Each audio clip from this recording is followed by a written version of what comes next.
Good morning. Onion curry ఎలా చేసుకోవాలో ఇప్పుడు బ్రేక్ఫాస్ట్లోకి చూపిస్తాను. 2 ఆనియన్స్ తీసుకోవాలి, పెద్దవి. ఇలా చిన్న చిన్న ముక్కలుగా కట్ చేసుకోవాలి. 1 టమాటో ముక్కలుగా కట్ చేసుకోవాలి. 3 టేబుల్ స్పూన్లు ఆయిల్, హాఫ్ టీ స్పూన్ కారం, పావు టీ స్పూన్ ఉప్పు, కొద్దిగా పసుపు,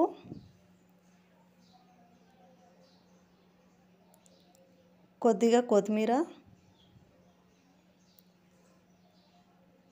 జీలకర్ర, ఆవాలు, కరివేపాకు, ఎండుమిర్చి. ముందుగా గ్యాస్ ఆన్ చేసుకొని కడాయి పెట్టుకొని అందులోకి ఆయిల్ వేసుకోవాలి. 3 టేబుల్ స్పూన్. ఆయిల్ కొద్దిగా వేడైన తర్వాత జీలకర్ర, ఆవాలు, కరివేపాకు, ఎండుమిర్చి వేసుకోవాలి.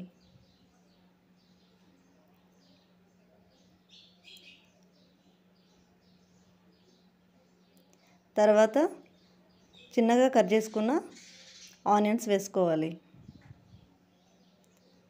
అవి బాగా వేగిన తర్వాత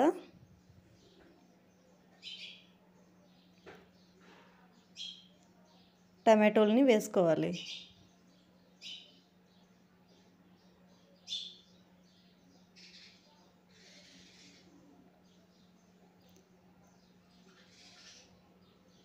బాగా వేగిపోయాయి.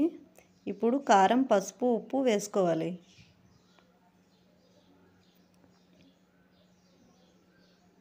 బాగా కలుపుకోవాలి.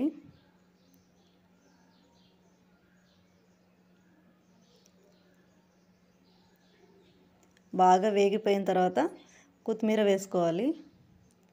గ్యాస్ ఆఫ్ చేసుకొని ఫైనల్గా రెడీ అయిపోయింది. Thank you for watching.